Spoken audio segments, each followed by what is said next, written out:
Kashyyyk, approximately 18 years before the Battle of Yavin. Darth Vader has come personally, which is already wrong. The planet is under Imperial siege, clone troopers cutting through jungle, Wookiees driven into labor chains. But the Dark Lord of the Sith doesn't descend from the Executor for single Jedi survivors hiding in huts. The target, a man named Kento Marek, isn't a priority by any objective measure. He's a Jedi Knight, yes, but not a general, not a council member, not Obi-Wan Kenobi. His wife Mallie died before the siege even began, killed defending Wookiees from Trandoshan slavers. Kento is raising their son alone in the jungle, hiding, surviving, posing no structural threat to the Empire's architecture. Vader comes anyway. He finds Kento in the hut. The two men face each other, a Jedi survivor who has spent years watching the Order's extermination, and a Sith Lord who participated in it personally. Kento has no illusions about how this ends. His last recorded words: "The dark side has clouded your mind. You killed my master years ago." Vader closes his fist. The unmistakable crack of bone fills the hut. Kento Marek's throat is crushed. One more file closed in the Jedi Purge's administrative record. Then, a child's hand reaches out through the Force. Galen Merik is approximately 6 years old. He has no training, no lightsaber, no context for what he's doing. Pure instinct, grief and terror compressed into a single involuntary act. And Vader's lightsaber tears free from his grip and crosses the room into the boy's hands. Every documented account of that moment records Vader as genuinely shocked. A child, untrained, responding to his father's murder with a force pull strong enough to disarm a Sith Lord. The Force presence was unmistakable. Standing over a dead man, Vader was looking at raw potential he hadn't encountered since he last examined his own. He took the boy. He didn't tell Palpatine. That silence, in a dead man's hut, his lightsaber in a 6-year-old's hands, choosing concealment over compliance, is where the 19-year secret war begins. And Legends is the only continuity that understood what it meant. Legends continuity is the correct continuity, not because of nostalgia for a publishing era, because of dramatic architecture. The expanded universe, built from 1977 through 2014 across novels, comics, and games, produced a version of Darth Vader's dark times that Canon hasn't matched. The reason isn't a lack of talent in the current era. The reason is that Canon chose not to tell this specific story, the one where Vader isn't simply the Emperor's loyal enforcer, but the Emperor's prisoner, plotting escape for 19 years, making sophisticated moves against a structurally superior opponent, failing every single time in ways that make his eventual redemption something earned rather than something given. That story matters because it gives everything following it its weight. Return of the Jedi's throne room is still an emotionally effective scene without it. But it's a different scene. A good scene rather than the conclusion of 2 decades of accumulated failure. Legends built those decades. Canon erased them. This is what was taken. Before Vader's first move on Kashyyyk makes structural sense, Palpatine's trap needs to be understood fully, because it was comprehensive, and every component was in place before the Executor entered Kashyyyk's orbit. Anakin Skywalker was, by the recorded evidence of the Jedi Order, the most Force-sensitive individual ever measured. Qui-Gon Jinn's midichlorian reading on Tatooine in 32 BBY came back higher than any living being previously tested, including Master Yoda. That raw potential was precisely why Palpatine spent over a decade engineering Anakin's path to the dark side. An apprentice with that power, fully developed and fully loyal, would give the Sith an enforcer without historical equal. The plan required Anakin intact. Mustafar, in 19 BBY, changed the plan's parameters permanently. Obi-Wan Kenobi left Anakin burning on a lava bank, both legs severed, one arm already gone at the elbow from the duel with Count Dooku years before, his body damaged beyond any repair the era's medicine could fully address. The life support armor assembled under emergency conditions by Palpatine's surgical team kept the man alive. It also imposed physical constraints that mapped with uncomfortable precision onto exactly what Palpatine needed from an apprentice he could no longer fully trust. The suit required complete vulnerability during maintenance. Full system shutdown to service components meant Vader was effectively defenseless for whatever duration the procedure required, a window that could serve as an execution window if Palpatine's trust ever ran out entirely. The armor's weight and rigidity forced Vader to completely redesign his lightsaber combat style.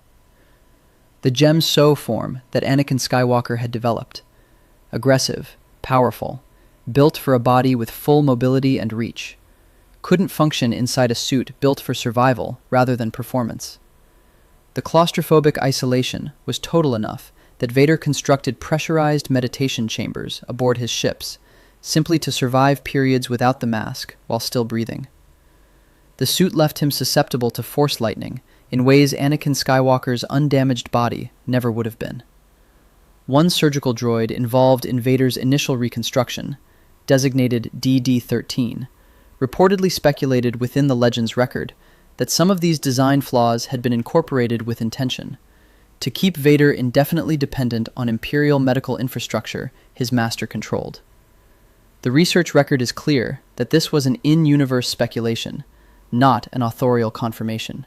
What the record does confirm, without that layer of debate, is the functional outcome.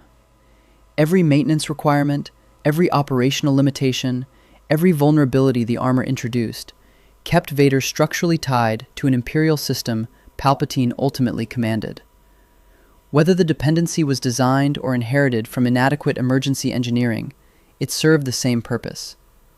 The force potential question extends deeper than the suit's physical constraints. Palpatine's approach to apprentice management across Sith history operated on a documented principle. Give an apprentice enough capability to be useful, withhold enough to prevent genuine succession threat.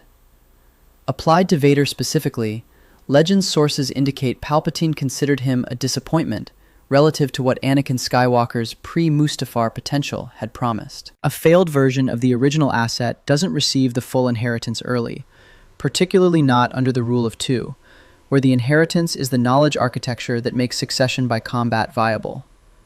Vader's access to deeper Sith doctrine appears to have been rationed throughout the Dark Times period, based on the consistent pattern in Legends texts of Vader operating at a power ceiling below Palpatine's. James Luceno's 2005 Legends novel, Dark Lord: The Rise of Darth Vader, documents the psychological dimension running in parallel to the physical. The novel covers the weeks immediately following Mustafar, specifically Vader's internal struggle to shed his identity as Anakin Skywalker, while processing the cascade of losses that transition had cost him. Padme Amidala was dead. Vader believed his children had died with her. Every emotional relationship from his Jedi life was severed, in hiding, or converted into an enemy. Obi-Wan Kenobi, closer to Anakin than almost any living person, was now a fugitive Vader was assigned to hunt.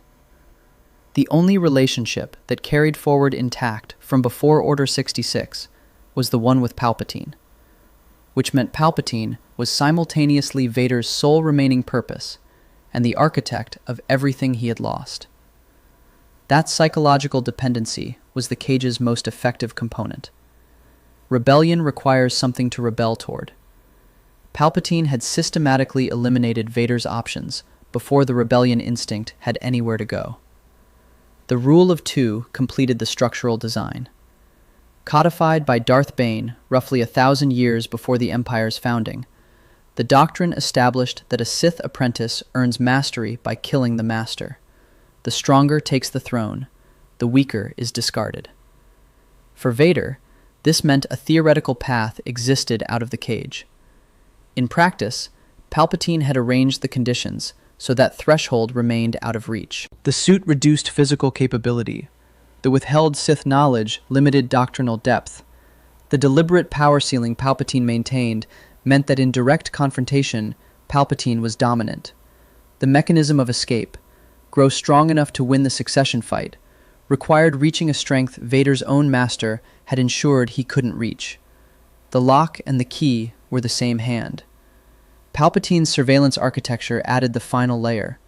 The Imperial command structure routed reporting upward through channels that bypassed Vader's control, officers whose institutional loyalty ran to Imperial command rather than to its most visible enforcer. Intelligence reached the Emperor through paths Vader couldn't fully see or close. Force perception extended that surveillance into domains no institutional network could fully cover. Vader was never entirely unmonitored. This was standard competence for a Sith master maintaining control of a potentially restless apprentice, not paranoia. The architecture existed because it had always existed in the Sith's operational model.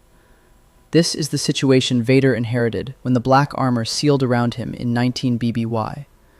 Physical limitation, psychological dependency, doctrinal starvation, surveillance he couldn't eliminate.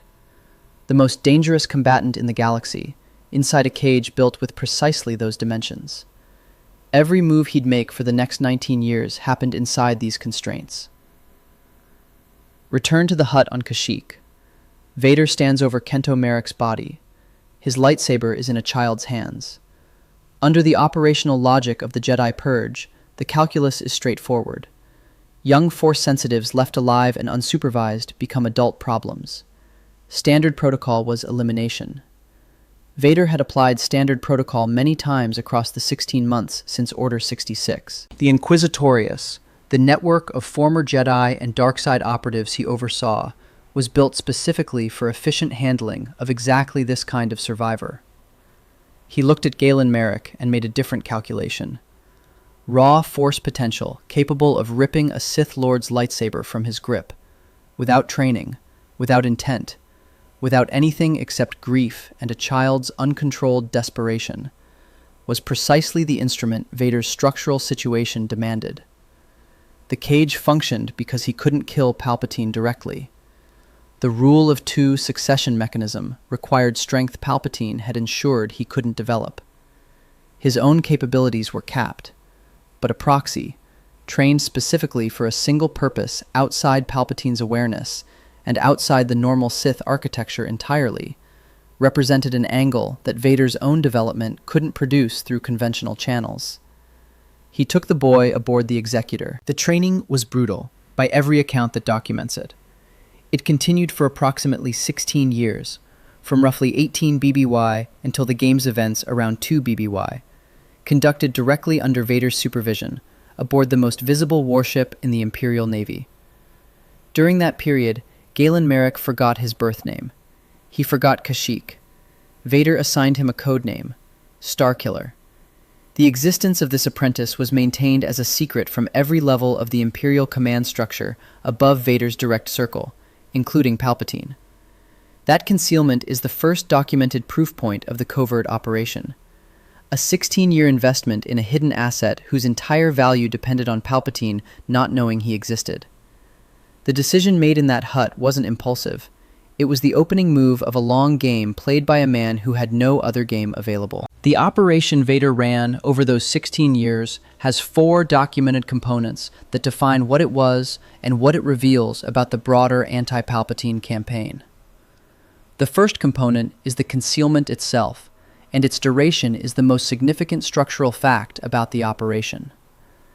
The Executor was the Imperial Navy's flagship, the largest warship in the fleet, crewed by thousands of officers, visible to every actor in the Imperial intelligence apparatus.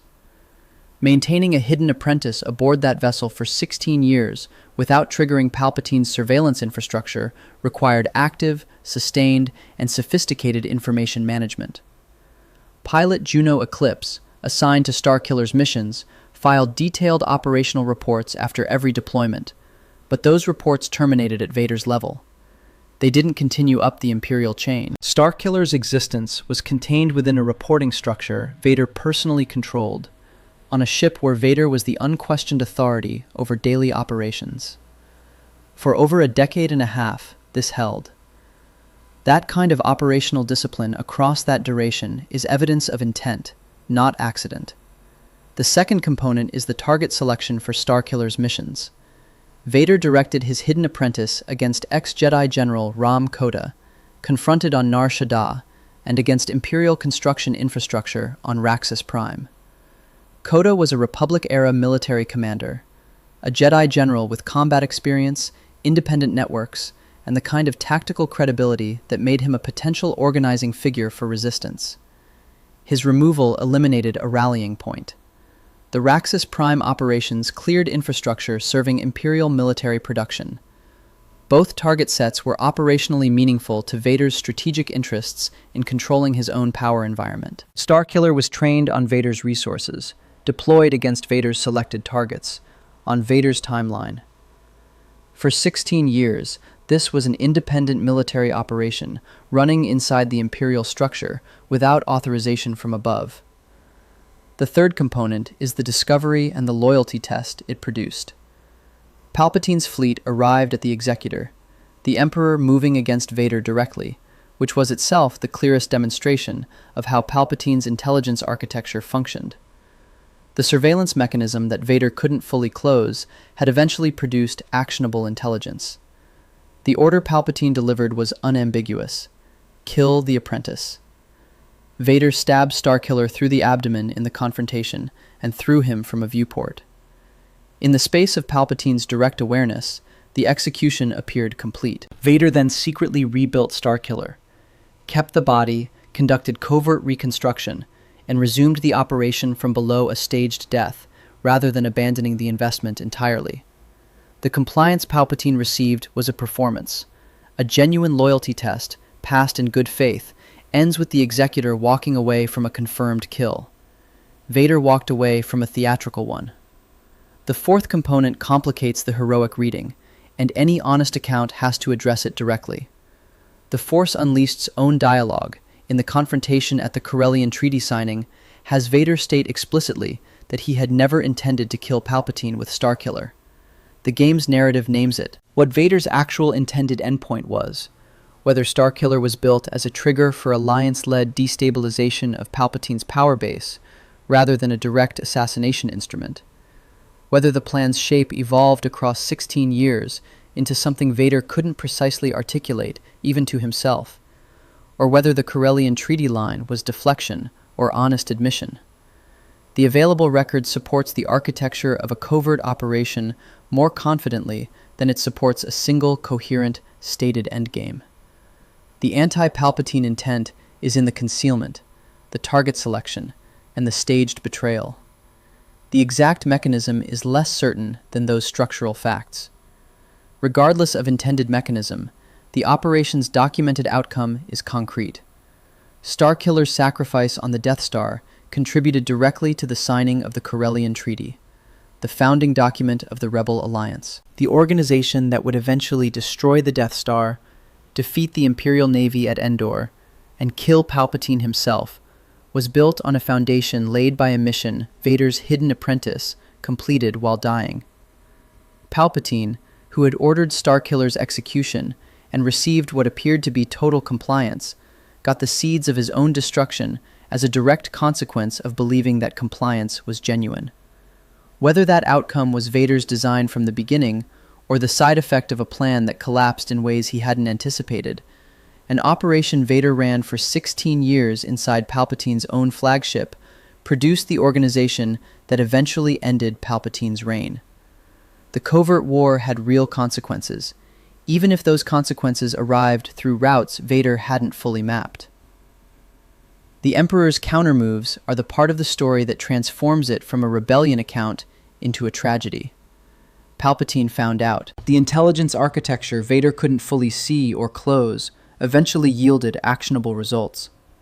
Starkiller's existence, maintained in secrecy for 16 years with disciplined information management on the most prominent warship in the Imperial Navy, was eventually exposed. Palpatine moved before the asset was fully operational, arriving at the Executor, ready to act at precisely the moment Vader hadn't yet deployed the weapon in a decisive direction. The timing wasn't coincidental. Palpatine didn't respond to threats after they peaked. He absorbed them before they could. The asymmetry of what the discovery cost each man tells the whole story of the power differential. Vader lost a 16-year investment, was forced to publicly execute it under direct Imperial command, and had to rebuild from a staged death rather than from any position of strength. Palpatine lost the advantage of ignorance about one variable, and then converted the confrontation itself into a demonstration of control. Vader had complied with the kill order. The cage held. Palpatine walked away, with his position reinforced. The instrument of rebellion had become evidence that rebellion was futile. Vader's anti-Palpatine ambitions are documented across multiple legend sources as a persistent underlying condition rather than occasional impulse. The desire for something beyond perpetual apprenticeship, for sovereign power, for the kind of authority the Empire's structure placed permanently in Palpatine's hands, runs through his characterization across the entire Dark Times period. A YouTube analysis linked to James Luceno's Dark Lord novel notes Vader's dawning awareness of how Palpatine had manipulated the relationship's architecture. The specifics of that manipulation not recoverable from the title alone, but the broad contour confirmed by the novel's documented focus on Vader's internal conflict with his new master's framework. One Legends-era community reading frames Vader as having multiple opportunities to try and overthrow Palpatine across the Dark Times period, each of which came to nothing, which is consistent with the pattern the Force Unleashed arc documents at its most specific level. Palpatine's counter-operations extended beyond the reactive discovery of Starkiller. The canon novel Lords of the Sith by Paul S. Kemp, not a Legends text, but documenting the same master-apprentice dynamic, captures one version of the loyalty test structure on Ryloth, where a march through hostile terrain functions as a stress test of the relationship. The moment appears like an operational emergency. It functions as a proof of dominance. Palpatine constructed those moments the way an architect stress tests load-bearing walls, not to discover if the structure holds, but to demonstrate it publicly. Every apparent opening in the Emperor's position closed when Vader reached for it. Every demonstration of control reinforced the lesson that the control was total. By A New Hope, set in 0 BBY, Vader is operating under direct Imperial command aboard the Death Star. The Rebel Alliance, born from the Corellian Treaty, funded and organized across the years since 2 BBY, the organization that Starkiller's sacrifice helped create, is present and operational. Palpatine is leveraging its existence to justify the Death Star's completion and the Senate's final dissolution. The instrument Vader spent 16 years building in secret had become part of the architecture Palpatine was using to consolidate absolute power. Every move Vader made across the 19 years of the Dark Times had been anticipated, neutralized, or turned against its own purpose. After all of it, the cage was exactly as tight as the day it closed on Mustafar in 19 BBY. In April 2014, Lucasfilm's Story Group issued a formal declaration reclassifying all pre-Disney Expanded Universe material as non-canonical, reorganized under the Legends banner. The practical effect on the Dark Times period was total. Luceno's Dark Lord, The Rise of Darth Vader, the Dark Times comics, The Force Unleashed and its 16-year covert operation, all of it ceased to be the official account of what Darth Vader did between Revenge of the Sith and A New Hope. Charles Soule's Darth Vader, Dark Lord of the Sith, published by Marvel Comics beginning in 2017, became the canonical account. The series is genuinely strong in specific ways. Soule's treatment of Vader's acquisition of his red kyber crystal is a landmark piece of Star Wars storytelling, using the mechanics of bleeding a crystal as a metaphor for the grief and violence of Anakin Skywalker's conversion. The Inquisitorius's formal establishment as a Jedi hunting network is dramatized with real craft. Soule understands the horror of what Anakin became, and the first arc of the series renders that horror with clarity and specificity. The emotional engine driving the Soule series, however, is Vader processing the loss of Padme, the loss of his former self, the physical agony of the suit, all rendered through a psychological portrait of a man broken by what he chose. That portrait is internally consistent and dramatically coherent. It produces a compelling origin story. What it does not produce is a prisoner studying the bars. Legends Vader is broken and plotting. Canon's Dark Times Vader is broken and executing Palpatine's instructions, his interiority pointed inward at grief rather than outward at the structure imprisoning him. Both characterizations are defensible readings of the same source material. The films don't explicitly confirm the covert war, but one of them generates a 19-year story with Vader as an active agent against his own imprisonment. The other generates an origin arc with Vader as the Emperor's instrument, working through psychological damage. The dramatic cost of losing Galen Merik, specifically, is the sharpest version of what the reclassification took. In Legends, Starkiller is the behavioral evidence of Vader's resistance, a 16-year investment, maintained in secrecy aboard the Imperial flagship, trained against Vader's own selected targets, rebuilt after a staged public execution. His existence makes the covert war visible and concrete. Without him, the argument that Vader was running an operation against Palpatine during the Dark Times becomes an interpretive claim in search of a primary source. Canon's Dark Times period is populated with Vader executing Palpatine's agenda, hunting Jedi, building inquisitorious infrastructure, serving the Empire's consolidation. The actions are there. The interior resistance that would make those actions part of a long game rather than simple compliance is absent. The grief is present. The defiance isn't. The argument isn't that Soul's series failed on its own terms. The argument is narrower. Legends gave Vader an active secret war against his imprisonment, and that secret war gave his eventual redemption in Return of the Jedi the structural weight the moment required. Strip away the 19-year failure, the hidden apprentice, the staged execution, the rebel alliance born from a dead boy's last mission, and Luke's success in the throne room is still effective.